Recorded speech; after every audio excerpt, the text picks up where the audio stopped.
बिस्मिल्लाहिर्रहमानिर्रहीम। क्लास 10 का मैथ हम कर रहे हैं। एक्सरसाइज 5.5 का एक टॉपिक है फंक्शन एंड मैपिंग।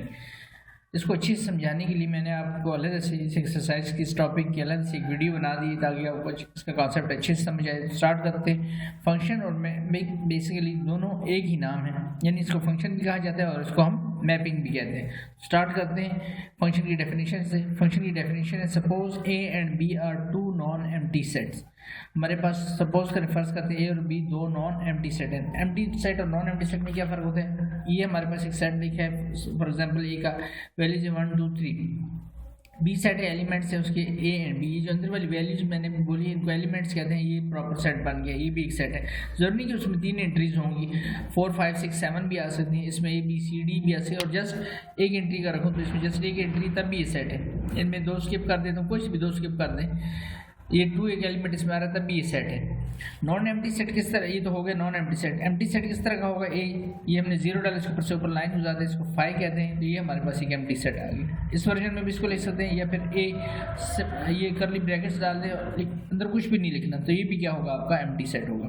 अलबत्ता इसके अंदर 0 नहीं लिख देना, 0 एलिमेंट हो जाएगा, फिर नॉन एम्प्टी नहीं रहेगा, याद रखिए।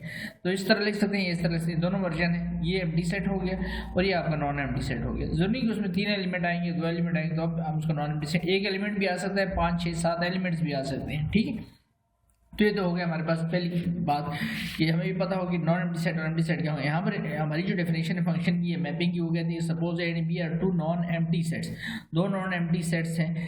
देन द रिलेशन यानी वो रिलेशन जो है फंक्शन का बनेगी, ए से बी मैपिंग हो रही है। यार को देखना है कि मैपिंग कहाँ से हो रही है, ए से बी पे मैपिंग हो रही है। इस कार्ड यानी सेट ए से सेट बी पर मैपिंग हो रही है, इस कार्ड फंक्शन। तो फंक्शन क्या लाएगा? इफ अगर ये 2 कंडीशन फुलफिल हो रही है। कैसी? पहली कंडीशन है domain of F equal to A bracket में मैंने लिख दिया, ए से मुराद यानी सेट ए की इक्वल आनी चाहिए डोमेन एफ की, यानी फंक्शन की जो डोमेन है वो इसकी इक्वल आनी चाहिए सेट ए की। डोमेन क्या होती है मैं भी आपको एक्सप्लेन करता हूँ। सेकंड कंडीशन है for all X belong to A, यानी ए की जितने भी एलिमेंट है, एक्स से मुराद उसकी जो एलिमेंट है, ये जैसे मैंने भी लिखे ये एक्स हैं, इसके सेट ए की, सेट बी के एक्स हैं। लेकिन इस वक्त हम ए से डील कर रहे हैं तो मैपिंग हो रही है ए से बी पर। तो for all X belong to A appears in one and only one ordered pair, सिर्फ और सिर्फ एक ऑर्डर्ड पेयर में। ऑर्डर्ड पेयर क्या होता है ये भी आगे डिटेल आपको समझाता हूँ। पहले उस पर आता हूँ मैपिंग पर। मैंने एक फंक्शन लिया है, देखते हैं ये फंक्शन है नहीं, फंक्शन है या जस्ट रिलेशन है। तो हमने लिखा ए बी सी, ये हमारे पास सेट ए की वैल्यूज हैं, सेट बी की वैल्यूज हैं 1 2 3 4। अब देखिए यहाँ से मैपिंग हो रही है, ए से मैप हो रहा है 1 पे, ए से मैप हो रहा है 2 पे, बी से मैप हो रहा है 3 पे, सी से मैप हो रहा है 4 पे। अब आई फंक्शन है नहीं, तो इन 2 कंडीशन से देखते हैं, अगर ये 2 कंडीशन को फुलफिल कर रहे हैं तो ठीक है फंक्शन होगा, और इन दोनों को फुलफिल नहीं कर रहा, किसी एक को भी डिफाई कर देता है, यदि पूरा नहीं होता है उस कंडीशन पे, तो फिर फंक्शन नहीं होगा। तो स्टार्ट करते हैं आगे इसको। अब ये सेट को मैं आपकी आसानी के लिए यहाँ पे वैल्यू क्या लिखती है ए बी सी, तो मैंने लिख दिया सेट को ए बी सी फॉर्म में। एंड देन दूसरा सेट बी है, उसकी वैल्यूज है 1 2 3 4। ए से मैपिंग किस पे हो रही है? 1 पर, तो ए से 1 लिख दिया।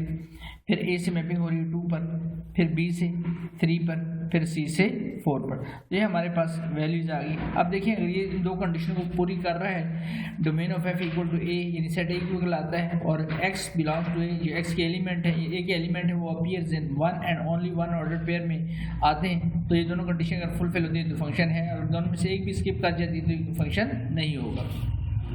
तो अब देखिए डोमेन ऑफ एफ, डोमेन क्या होता है याद रखिए, जो रिलेशन बनी है हमारे पास, इसका जो पहले एलिमेंट वो उसको डिफाइन करते हैं। तो ये हमारे पास ए है, फिर उसके बाद बी है। आप कहें सर ये दोबारा नहीं लिए जाएगा, सिर्फ एक दफ़ा उसको ले जाएगा, तो ए बी सी। तो सेट ए में वैल्यूज कौन सी? सेट ए में यही वैल्यूज थी ए बी और सी। तो पहली वैल्यू जो एंट्रीज होती हैं वो डोमेन होती है। डोमेन अगर कहा जाए तो डोमेन क्या आ जाएगी हमारे पास, उसकी डोमेन आने लगी, that is domain equal to, वो आने लगी हमारे पास ए, जैसे मैंने कहा रिपीट नहीं किया जाएगा, बी एंड सी। तो डोमेन ऑफ एफ की जो आने लगी वो किसकी इक्वल? ए बी सी, और ए बी सी क्या है? सेट ए। तो सेट ए की इक्वल आनी, तो पहली कंडीशन तो फुलफिल कर गया। Domain of F equal to किसके आ गई है? ए की, यानी सेट ए की। अब for all X belongs to A, यानी एक्स के जो एलिमेंट्स हैं सॉरी ए की जो एलिमेंट है एक्स उसके एलिमेंट्स हैं वो appears in one and one only order pair, सिर्फ और सिर्फ एक ऑर्डर पेयर में रिपीट होनी चाहिए। ये जो दोनों सेट से मिला के रिलेशन बनी है हमारे पास, ये जो रिलेशन है ये ऑर्डर पेयर कहलाते हैं। पहला एलिमेंट सेट ए का है, दूसरा एलिमेंट सेट बी का, सेट ए का सेट बी का, तो ये हमारे पास ऑर्डर पेयर बन रहे हैं। सॉरी ये वाली एग्जाम्पल है, तो ये हमारे पास ऑर्डर पेयर बन रहे, पहला एलिमेंट ए का है, दूसरा बी का, पहला ए का दूसरा बी का। तो अब अगर उसको देखें तो ऑर्डर पेयर तो बन रहे हैं, लेकिन ऑर्डर पेयर में हम देखें तो हमने सेकंड कंडीशन में पढ़ा है कि ऑर्डर पेयर में जो एक्स होगा for all X belongs to X, A की जो एलिमेंट है एक्स के वो अपीयर्स वो आएंगे इन वन एंड ओनली वन, सिर्फ और सिर्फ एक ऑर्डर पेयर में। तो हम अगर यहाँ पर देखें एक्स के एलिमेंट ए बी सी हैं तो ए ऑर्डर पेयर वन के साथ भी बना रहा है, ए से मैपिंग वन पे भी हो रही है और ए से मैपिंग क्या हो रही है टू पर हो रही है। तो ये दूसरी कंडीशन को डिफाई कर रहा है जिसमें कहा गया था कि one and only one order pair में आना चाहिए। अब यहाँ पर मैपिंग में भी देख लें, यहाँ से भी यही बात साबित हो रही है, ए से वन पे भी मैपिंग हो रही है, ए से टू पर, यानी ए दो ऑर्डर पेयर बना रहा है। तो इस सेकंड कंडीशन को डिफाई कर रहा है, यानी ये इसको कंप्लीट नहीं कर रहा है, इसको अपहोल्ड नहीं कर रहा। तो इट मीन दैट ये जो रिलेशन है वो रिलेशन तो ज़रूर है बट फंक्शन नहीं है। तो this is not a function because A appears in two ordered pair. उम्मीद है ये बात आपको अच्छे से समझ आई होगी। नेक्स्ट पे आते हैं, देन उसके बाद है हमारे पास एक और मैंने आपकी आसानी के लिए एग्जाम्पल ली है, इसमें हमने मैपिंग लिखी ए बी सी डी, मैंने एलिमेंट इंक्रीज कर दी सेट ए के, यहाँ पर एलिमेंट कर दिए 1 3 4। अब आए ये जो है ये रिलेशन जो है ये फंक्शन है नहीं, तो फिर उसी तरह से हम इसको सॉल्व कर लेता हूँ यहाँ पर आपकी आसानी के लिए। ए की वैल्यूज है ए बी सी डी, ये हमने जो वैल्यूज लिखी ए बी सी और डी, तो हमने वैल्यू लिख ली A B C D and then set B की वैल्यूज है 1 3 and 4, 1 3 and 4। अब मैपिंग जो हुई है आपकी ए से 1 पे है, बी से 3 पे है, सी से 4 पे है। हम इसको करते हैं ए से 1 पे होगी, बी से 3 पे होगी, सी से 4 पर। तो डी पे देखें तो डी के आगे मैंने आगे क्वेश्चन मार्क डाली, डी से कोई मैपिंग हो ही नहीं रही, डी से मैपिंग हो नहीं रही है, यानी डी को कोई इमेज ही नहीं मिल रहा। अब डी को कोई इमेज नहीं मिल रहा तो डी का तो ऑर्डर पेयर ही नहीं बन रहा। जब डी का ऑर्डर पेयर ही नहीं बन रहा तो इट मीन दैट याद रखिए कि ये अपनी पहली कंडीशन को पूरा नहीं कर पा रहा, क्योंकि जो डोमेन आएगी हमारे पास, डोमेन ऑफ एफ किसकी इक्वल आनी चाहिए थी, सेट ए की इक्वल।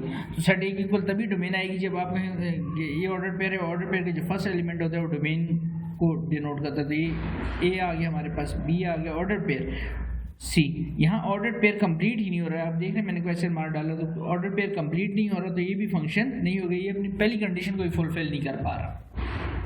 डोमेन ऑफ एफ किसकी इक्वल आनी चाहिए, सेट ए की इक्वल, सेट ए इक्वल आनी चाहिए। आपको सर इसमें डी आ रहा है, डी जरूर है, लेकिन ऑर्डर पेयर ही कंप्लीट नहीं हो रहा क्योंकि इसकी जो मैपिंग हो रही है डी की किसी पे भी मैपिंग आ ही नहीं रही, तो ये भी फंक्शन के क्राइटेरिया में नहीं आता, तो ये भी फंक्शन नहीं रहेगा।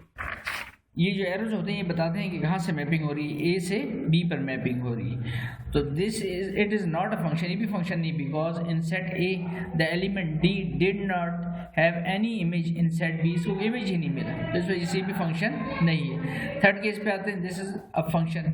नेक्स्ट पे आते हैं कि नहीं फंक्शन है नहीं, तो ये तो प्रीवियस उसका हुआ। अब नेक्स्ट क्वेश्चन पे आते हैं, थर्ड पार्ट पे। इसमें देखिए मैंने एक सेट लिया है 1 2 3 4, सेट बी लिया है ए बी सी डी। अब देख रहे हैं इसमें ई भी आ रहा है साथ में, ठीक है, ई भी आ रहा है, लेकिन सेट बी मैपिंग किससे हो रही है, एरो आप देख रहे हैं, एरो की डायरेक्शन ए से बी पे मैपिंग हो रही है, यानी फंक्शन की जो हमने डेफिनेशन पढ़ी थी कि मैपिंग जो होगी वो ए से कहाँ पर हो रही है, ए से बी पर। तो ए से बी पर मैपिंग हो रही है हमारे पास, एरो यानी एरो की जो नोटेशन होगी ए से बी है। अब अगर मैं इसके ऑर्डर पेयर बनाऊँ तो देखिए ऑर्डर पेयर क्या बनेंगे, 1 से मैप किस पे हो रहा है, डी पे, 2 से किस में मैप हो रहा है, डी पे, 3 से किस में मैप हो रहा है, सी पे, 4 से किस पे मैप हो रहा है, 4 से मैप हो रहा है आपका, 3 से मैप हो रहा है ए पर सॉरी, और 4 से मैप हो रहा है आपका सी पे।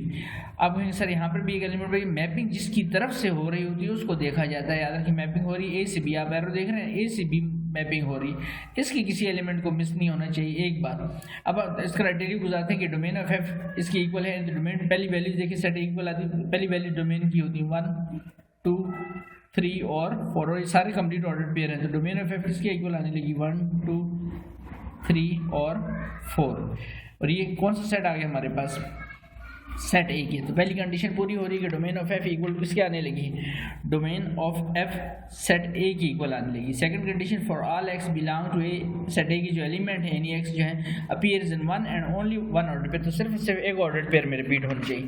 तो हम सेट ए के एलिमेंट को देखते हैं, वन टाइम रिपीट हो रहा है, एक ही ऑर्डर पेयर बना रहा है, 2 भी एक ऑर्डर पेयर बना रहा है, 3 भी एक ऑर्डर पेयर बना रहा है, 4 भी एक ऑर्डर पेयर बना रहा है। ये आगे पीछे से जरूरी कि सामने सामने ही बने, तो सारे एक ही ऑर्डर पेयर बना रहे हैं, तो दूसरी कंडीशन भी फुलफिल कर रहा है। तो इसका मतलब ये हुआ कि दोनों कंडीशनें फुलफिल हो रही, तो ये हमारी जो रिलेशन है, याद रखें ये क्या होगी, दिस इज अ फंक्शन, ये फंक्शन होगी।